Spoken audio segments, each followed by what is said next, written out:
Hello, this is Carmen at the Featherweight Shop. Today I want to address a few common issues that happen with the stitch length lever. One of those, and the first one we'll address here, has to do with the lever itself becoming loose to where it will turn, and it's obviously not supposed to do that. In order to do this repair, and it is pretty easy, you need to remove this screw here and this screw here. And you want to make sure that you use a proper size screwdriver that will fit and not damage the head of the screw, and also will fit in there and not slip off and scratch the machine.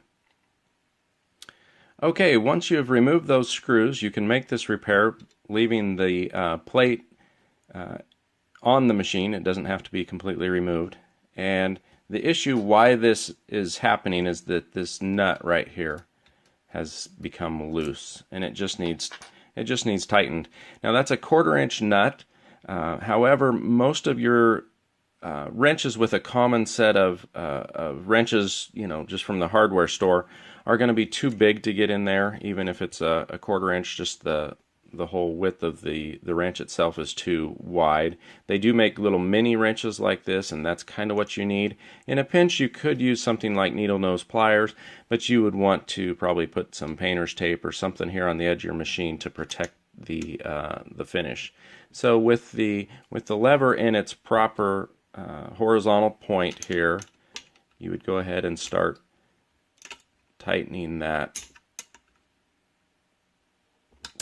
until it's tight, and now it won't turn. And that's what it takes to do that. Put your plate back on and the 2 screws in place, and you've now fixed the lever. Okay, now just for informational purposes, if you have a black featherweight, it's going to have one of these 3 stitch length plates on it. The first, earliest, being this chrome one. Singer eventually went away from that. I'm assuming it's because the numbers for your stitch length are hard to read, just engraved on the chrome. The next one, and most common, is this one here. Numbers are easier to read. And this one you won't find too often, but this is off of a black side machine. And so, anyway, just a little bit of history type information on those. The next thing we're going to address is what to do if the lever itself is hard to move. So I'm going to explain a little bit how it works, the different pieces. For this illustration, I've taken the plate completely off so that you can see the different parts. Now, this is not something that actually regularly needs oiled. However, most of the issues that would occur of this being too tight is because it probably was oiled at some point in time, and then that oil kind of varnished up and got sticky and hard on there, and it makes it hard to move the lever. Set this aside just a little bit. I'm going to show you, I've got parts here of the lever, and I'll just show you how it works a little bit. This is the main arm that is going up and down in the machine, and the lever, when you raise and lower the lever, it's moving that arm up and down, and that's what's going to cause your machine to make shorter stitches, longer stitches, and then all the way up it's going to go in reverse.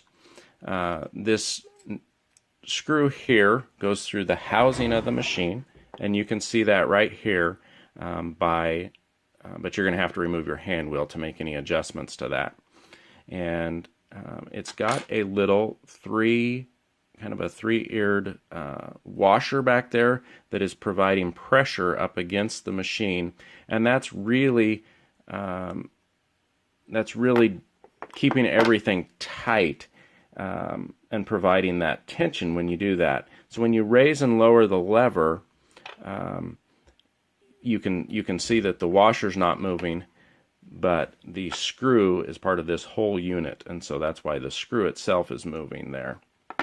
Now, if we were to tighten this, let's say that the lever was too loose, and as you were using your machine, the stitch length just started changing, and that can happen if this is loose. And so you would tighten that, but you're only going to be able to tighten it so far, because as this goes through the housing of the machine, it bottoms out up against this piece here. So it's only going to get so tight. So the answer is not necessarily just to tighten it more, because if the ears have become flattened on this little washer, you can tighten it, all you want, and it's not going to help. But usually if it's loose, just tightening this will take care of that, and it adds a little pressure.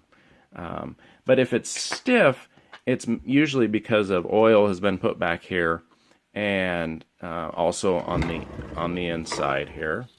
Let's get that into focus, and that oil that's turned into varnish is just making it hard to adjust. So the first thing we want to do is to clean this a little bit, and I'll show you that in the next step. So in order to clean this, you're going to want to, if you've got varnish in there, you're going to want to put a little kerosene in here, and then also around this area here, wiping up, of course, any excess that would drip down. But if you put some kerosene in there and then work the lever up and down, you should kind of get rid of that varnish, and then you could put a drop of oil in there. Now, as far as oiling it, what you're going to want to do is you're going to put oil where the resistance points are, and so that would be 1 drop here, and then a drop, let's see if I can show you, a drop right here, kind of in this crack, because that's where, as you move this lever up and down, it's meeting resistance as it's touching the edge of the machine housing there. And then also a drop of oil